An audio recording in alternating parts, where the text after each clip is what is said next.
Hey everyone, and welcome back to another episode of Candid Founders, where we give you a candid view of a growing business. Today we wanted to talk to you about financing actually, and bootstrapping our side hustle into a $1 million business, or at least that's the goal, hopefully this year. So we've grown year on year for the past 5 years, and in that time we've gone from feeling, I would say, scared of spending £80 to kind of not really blinking an eye spending 80 grand. And so I think it's actually a crazy story.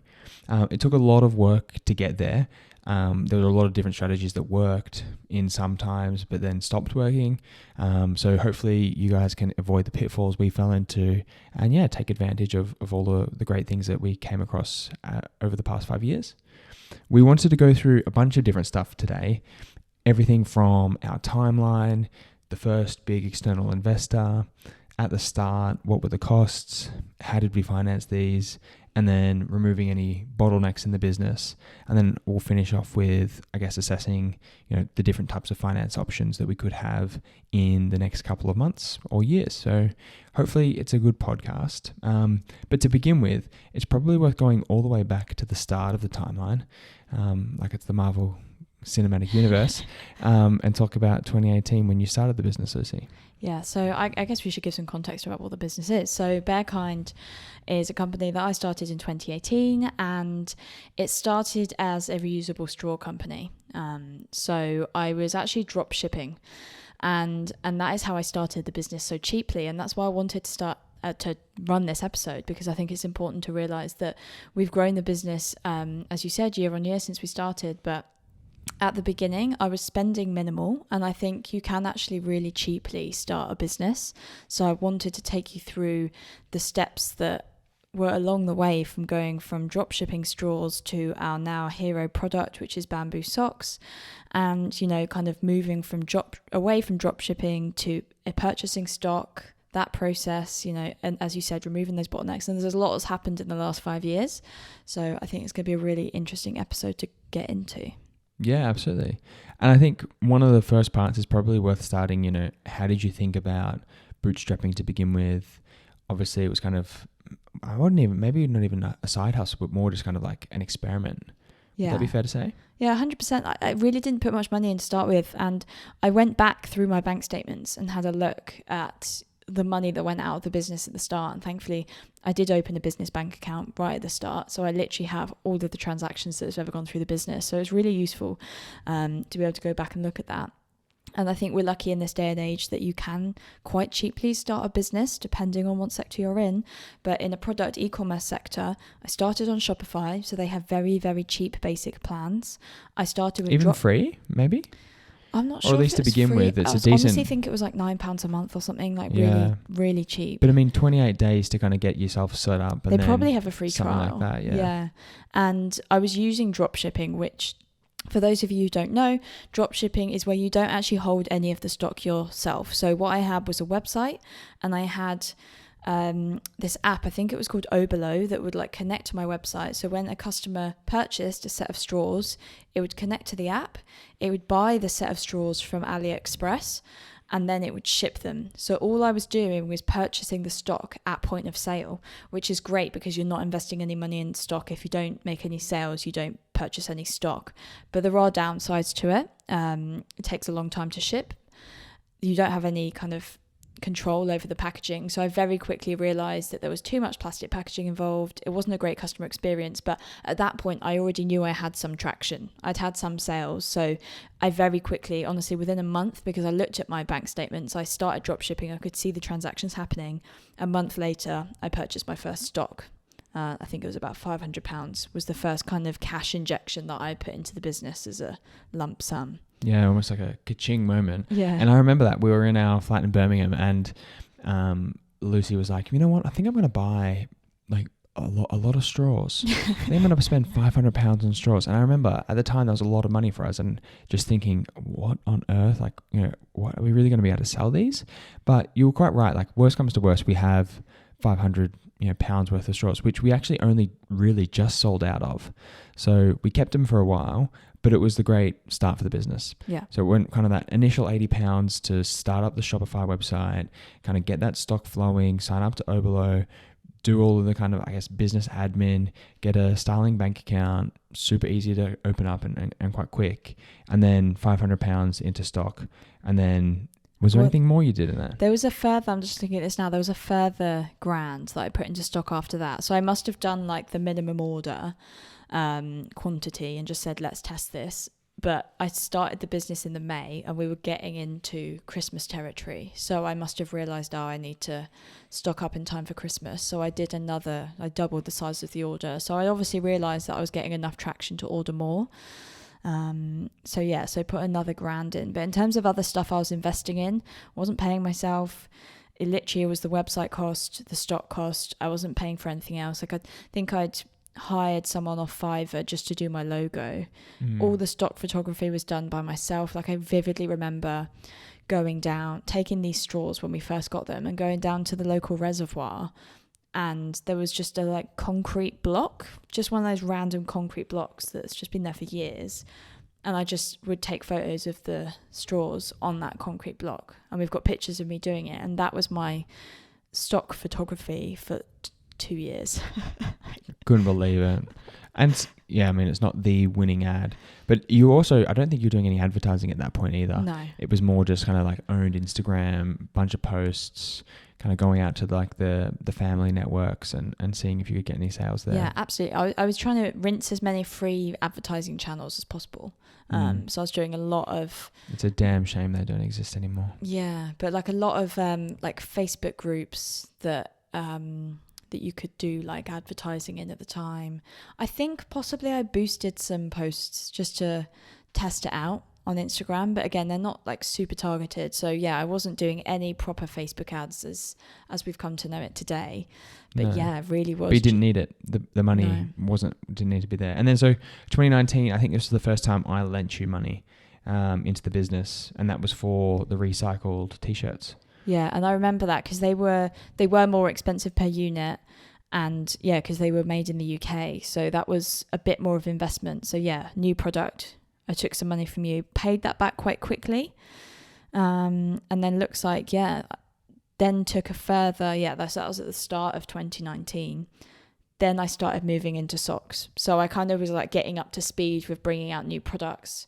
Investing a little bit more money into the business, getting some traction, building my customer base, and then I started my first bamboo socks. 10% of the profits donated to the Turtle Foundation, so I had this cute little turtle design, and I borrowed a further $3,000 from you to get me started for those socks as well. All now paid back. But I think one of the interesting parts was it was kind of like, okay, obviously, it didn't feel like straws were kind of a super sustainable business that we could kind of, more in the sense of like a business itself. Yeah, exactly. That's probably a better way to put it.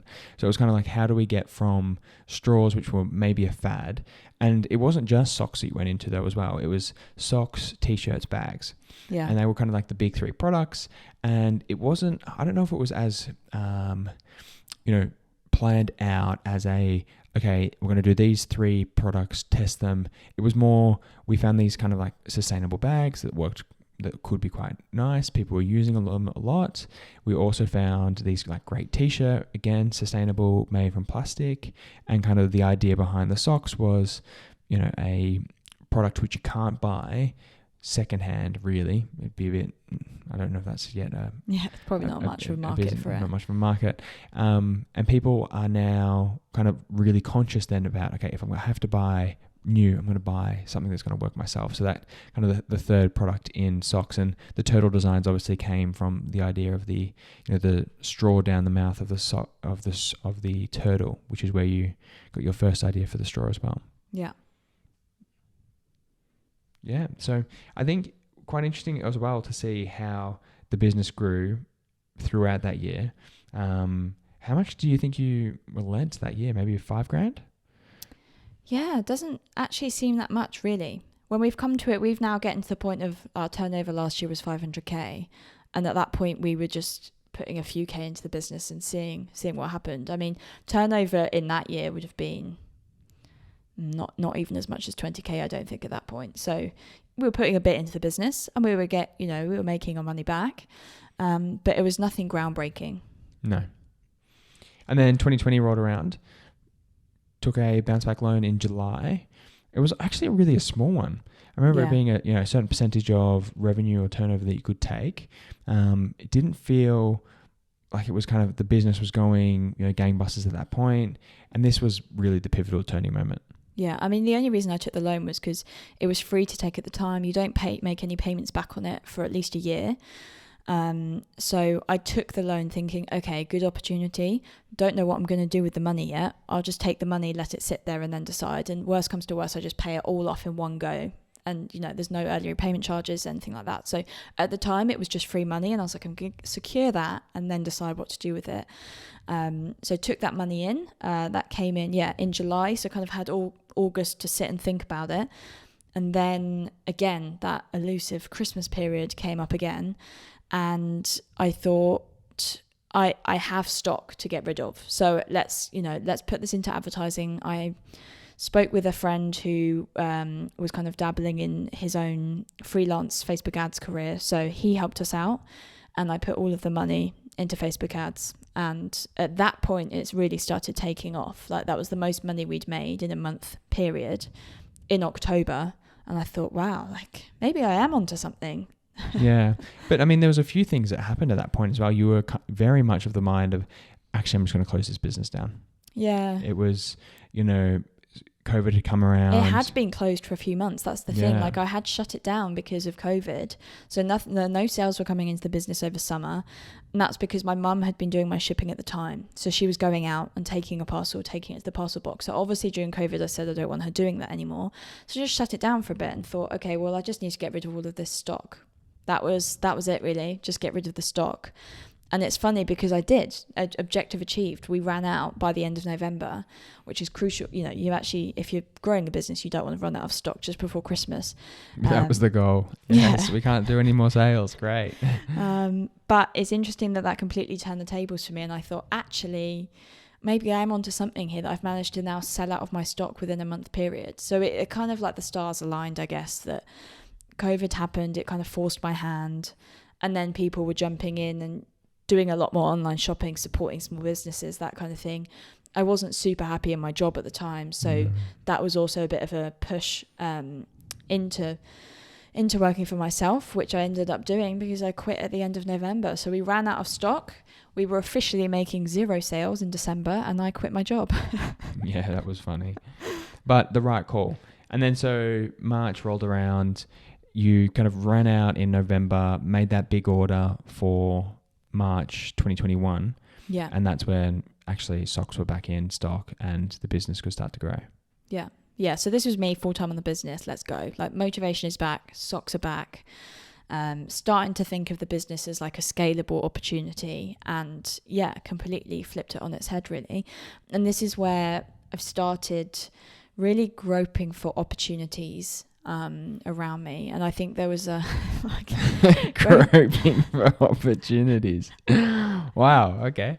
That's really not the word I was looking for. And you found UEA. How lucky. And that's when you took $7,500 and a grant from the University of East Anglia. Big shout out to them. Probably one of the most innovative in the universities in particular in terms of supporting entrepreneurs.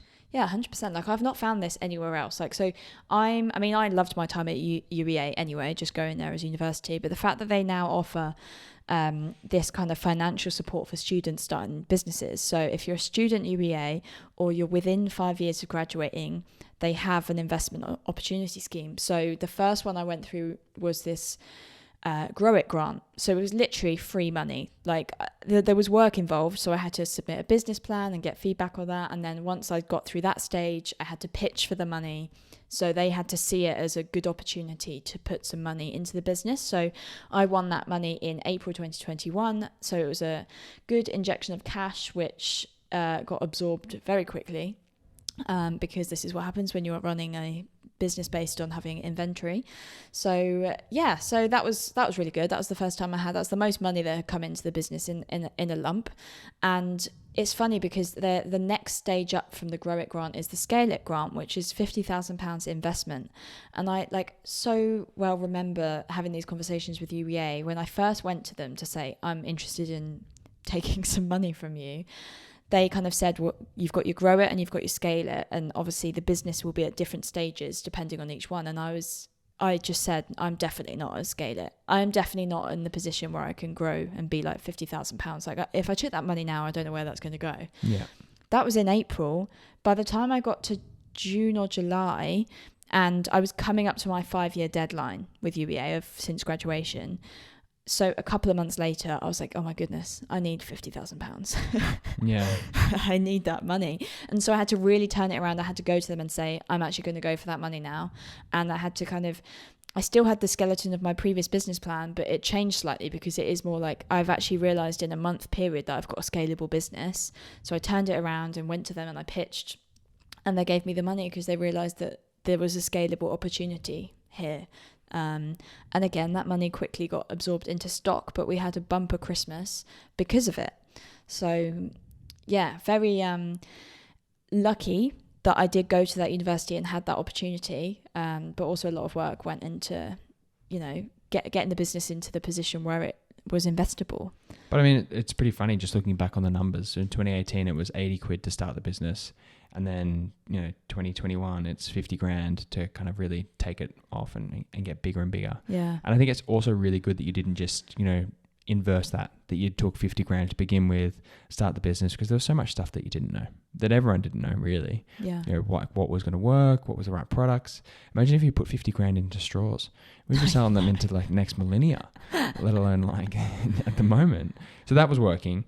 And it is a positive story, because I think you do see a lot of, in the news and on LinkedIn, you see a lot of businesses that they're not even a fully fledged business yet, and then they're taking millions of pounds of funding, which is great. You do have those kind of that those business models obviously work. But I also want to showcase that there are businesses like this out there that I have started with a small amount of savings, and I've incrementally grown it.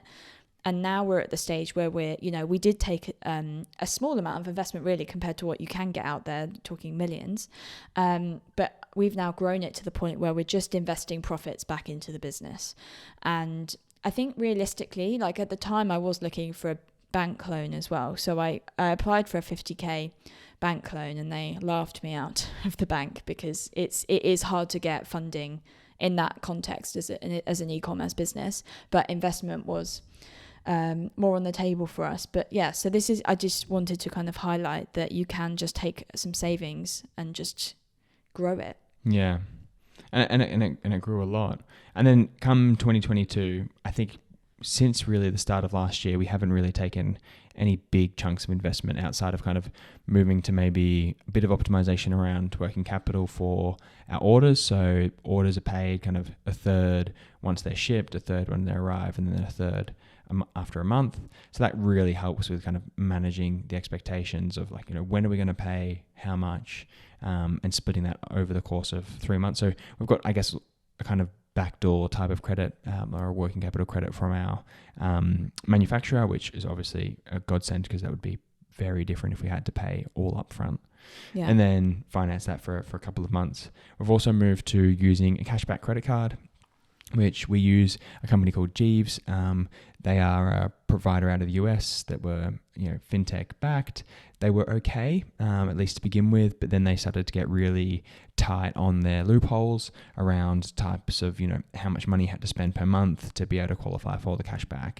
And even though we've been spending significant amounts more than that amount, we keep falling through loopholes of how we've not then got cash back for the months previous. So we're probably going to look at getting a new corporate credit card. Yeah, I think we should shop around. I think that's a key thing to do, is to keep shopping around, because they are pretty competitive deals.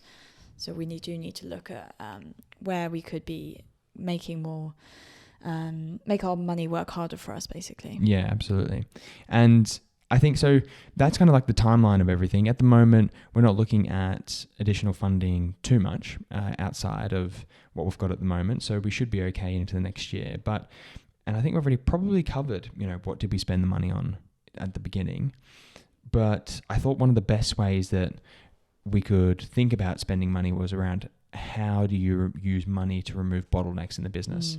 And this was something I remember you read. I can't remember if you read it in the book, but it was just like, okay, what am I doing at the moment, which if I was to use money to help me solve that problem would be a really sustainable way to do it. Yeah. And that first part was the accountant.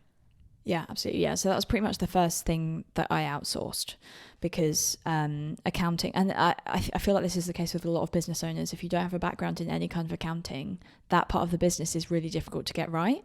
And it's obviously a very important part of the business to get right.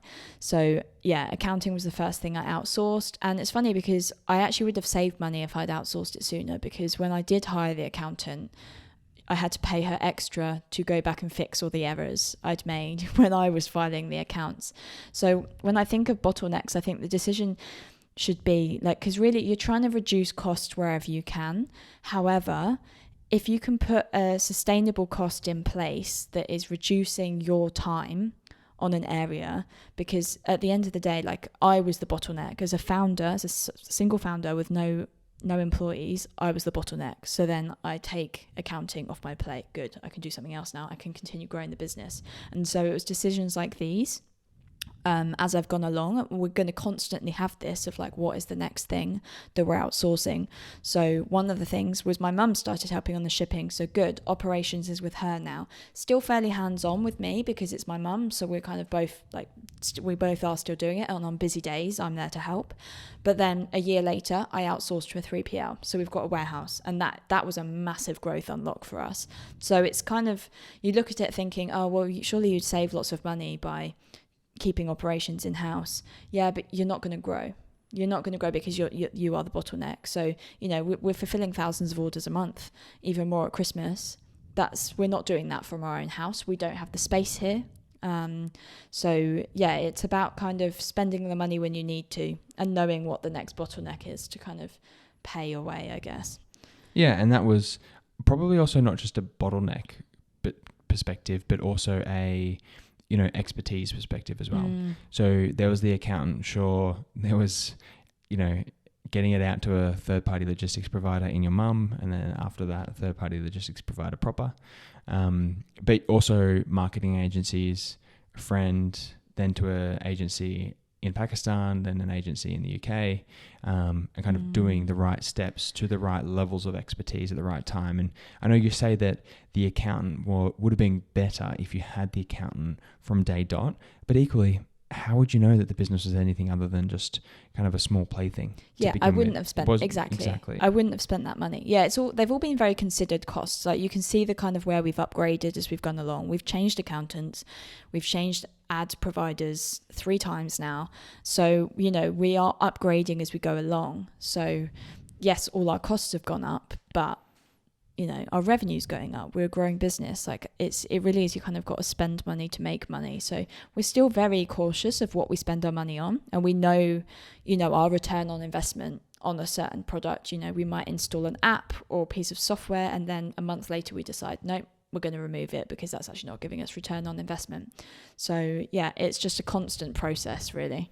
And that's probably a good way to view the different ways that money could be spent. So you've got external consultancies for an e-commerce business in particular. You've got apps that you can use, and then probably the biggest kicker and the biggest unlock would be people, getting people on the team to join.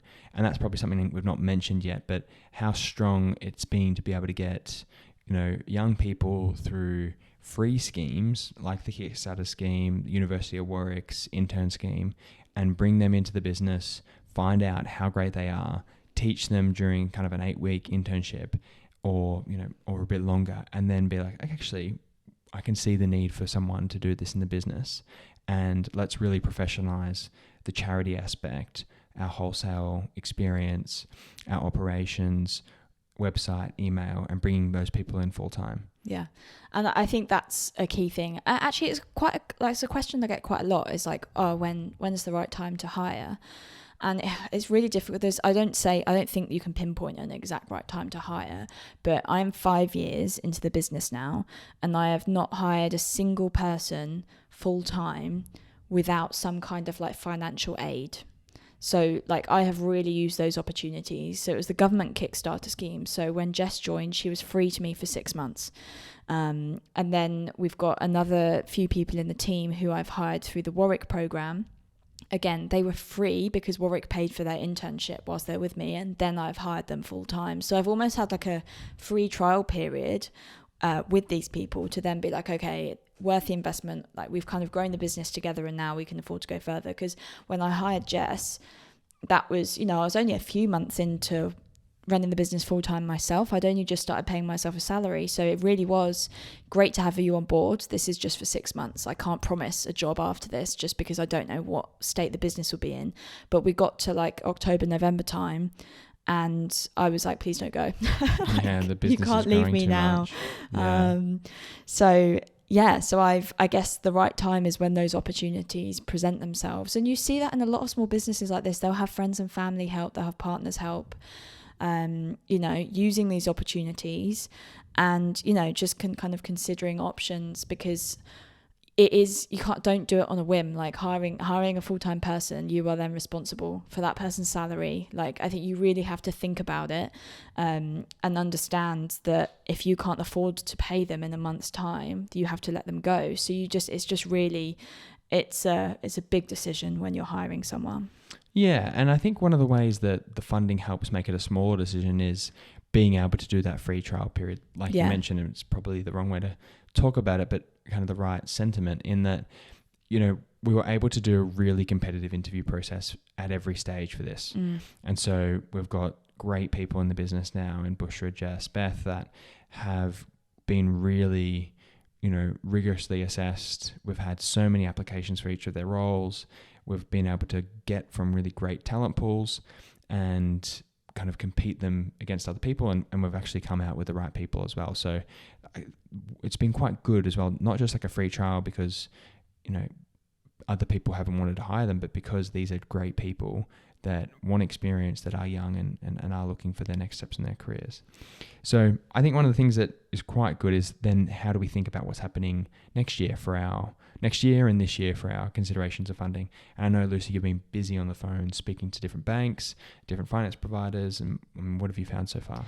Yeah, so I really see us, although we've had that kind of like £50,000 investment, I almost see us as we're back to bootstrapping now. I don't really want to take further investment if we can avoid it. It gives us so much flexibility because we're in full control of the business. And ideally, you don't want to take a loan either. Like if you can bootstrap and continue, obviously that's the cheaper way of doing it because you're not paying interest rates. But I do keep an eye on cash flow options. Like if something was to happen, like we're in a good cash flow position, and that's why you should do your forecasting. So we're in a good position right now where we can understand like we've got 3 to 6 months runway of money ahead of us. But I have been looking at what are the options. So things like e-commerce funding, which is revenue based. So it tends to be you just pay back a percentage of your revenue every month. However, it is quite expensive funding. Like the interest rates can be quite high. As we've said before, we've got the credit card, overdrafts with your bank, things like that. So I'm just kind of keeping an eye on our options that are out there, because you don't want to ever get to a point where you're like, shit, I don't have any money. And then you're scrambling around and you have to end up taking a deal that's actually not very good. So I know my options. I know I've got a broker in my pocket. I know what bank I can go to. I know the kind of short-term fundings. There's things like Shopify Capital, PayPal Capital, all really expensive. So I'm looking at them now saying I want to avoid them if possible. But if something was to come around, I'd be like, okay, well, I've got savings. I've got these options. What's next? But also on the investment side of it, just keeping an eye out there. Like if some kind of amazing investor was just to appear and be like, I'm really interested in your business, I would hear them out, because being an entrepreneur is about understanding those opportunities and working out what is the next best step for the business. As I said with the UEA investment, I went in there saying, absolutely not, I don't want £50,000. This is not, I just really don't see myself being in that position. And then a month later, I needed it. So it's being real agile and working out what your business next needs are. Yeah, absolutely.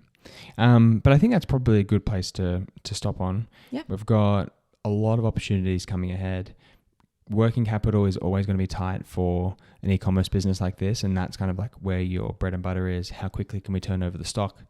And so hopefully it's really exciting for what comes next. I always learn more than I think I do on these when I reflect back on it. And so it's just crazy to think about how much we've grown over the past 5 years, what we've gone from needing a lot of money to maybe not needing as much. And so if anyone's had any other experiences in their businesses, please do share. We've got lots of questions. We've got kind of bundled up in our YouTube content folder of like what we need to do next. So please do send across any other content that you'd like us to make. And yeah, we'll speak to you soon. Yeah. Thanks, guys. Bye.